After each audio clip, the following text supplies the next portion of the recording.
Hi, everybody, and welcome to Media Design Communication, Module 1. I trust that all of you made it through the first couple of steps, doing your syllabus quiz and your web agreement. I didn't hear from any of you, so I trust that it's worked out okay for you.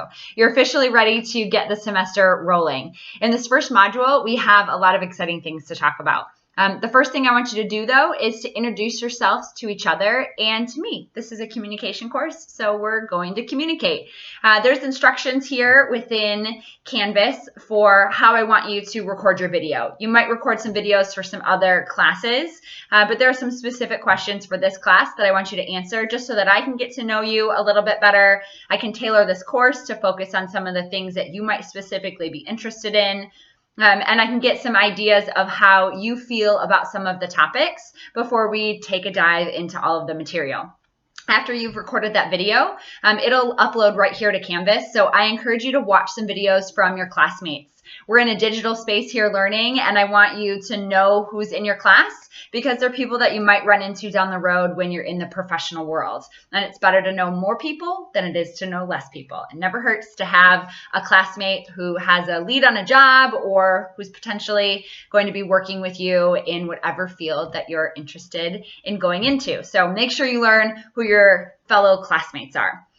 Once you're done with that, that is due on July 3rd. So once you're done with that video, you're going to get into our first section. And the first section is covering communication. And we're going to get a baseline of communication. Depending on what your experience is, what you've already learned in other courses, or what you've professionally experienced, you might have a different understanding of how you see communication. So we're just going to get a baseline for how we're going to approach it for this specific course.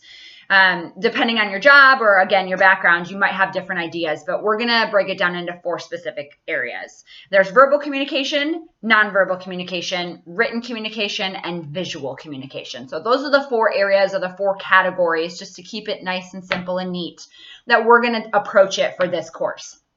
Verbal communication, I'm sure you can probably think of several different examples. It's face-to-face conversation, it's phone conversations, it's the radio. In the sports world, there are conversations within the huddle, with your coach, with your teammates, stadium announcements. Those are all verbal forms of communication.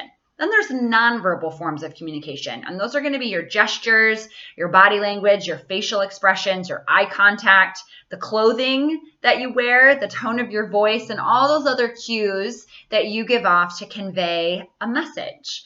As you can tell, I am a very expressive person, and that is going to tell you a lot about me as an individual. So that's a nonverbal gesture that I share with all of you. Whether I'm actually communicating or I'm sitting in a classroom or I pass you on the street, you're communicating with me and I'm communicating with you. And those are all nonverbal exchanges. Then there's written communication. There's reports, letters, emails, newspapers, press releases, columns, articles, your school assignments, and in the sports world, game day programs is one example of written communication. There's a variety of different written communications. We'll take a look at some of those as we progress through this course. If you've taken some of my other courses, we've studied those in depth, but we will take a look at them again in a different way throughout this course. Then finally, there's visual communication. And one of the best examples of visual communication that I can bring up is the internet and the way that we communicate to the masses in combination of a variety of different features, including visual features, design, text, links, images, color.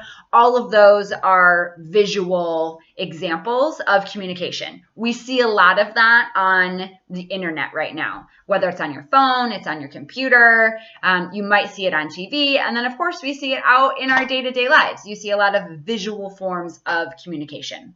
So those are the 4 categories we'll take a look at.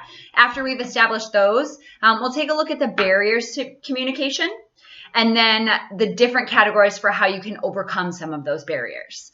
Once we've established that, we'll move into how we are going to define media. And the term media, which is plural for medium, is of various means of communication. So whether they're verbal, nonverbal, visual, it's the way that we're disseminating information. That's what media is. And it's the way that you choose how to share that information. So the channel of communication. So whether you want it to be on the radio, whether you want it to be on TV, whether you want it to be on the internet, whether you want it to be a traditional print. Those are all the different channels that you choose. And how we're defining media, again, which is the plural for medium. Medium is the channel that we're choosing to share our information. So again, there's print and traditional media, and there's broadcast media, there's digital and internet media. And we'll take a look at the history of media and take a deeper look at specifically what sports media is. We'll take a little bit of a history lesson, how sports has impacted the progression of media over time. And then specifically on the next section, we'll take a deeper look at a TEDx video that explains how sports has influenced media in general. The progression of media, the advancement of media, and how sports has really driven our society to invent new things, be more creative, and find better ways to communicate. The last section we'll have is going to cover a category that probably most of you have never heard of, and it's referred to as information architecture. And information architecture is about helping people understand their surroundings and find out what they're looking for in the real world as well as online. So what does that mean? Well, I'm sure there's been a time when you've been at a ball game and you want to know where the bathroom is. How do you go about helping people understand where the bathroom is? Or sure, you say signs in a stadium, but where do the signs go? And how often do they need to be placed around an arena? That's information architecture. Somebody's designing how, where, and why that information needs to be shared.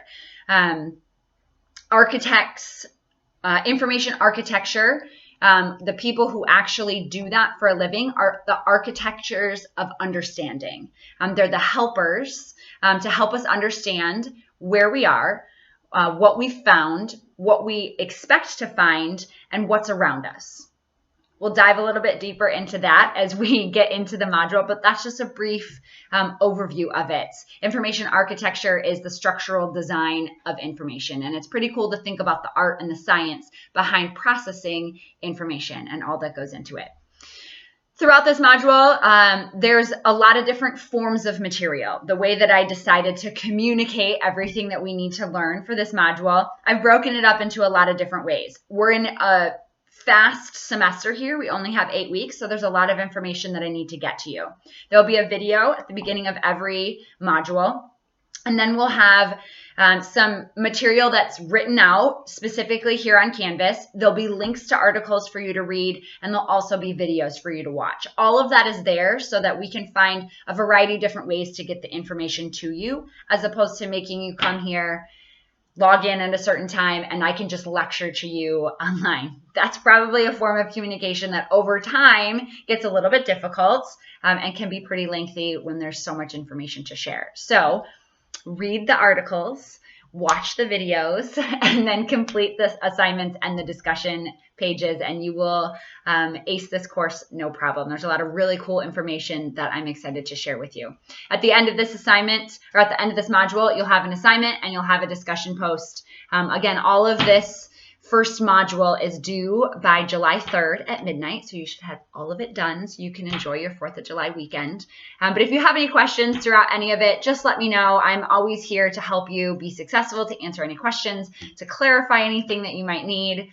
Just let me know what you might need, and I'm happy to help. If you have any questions, let me know. Otherwise, good luck.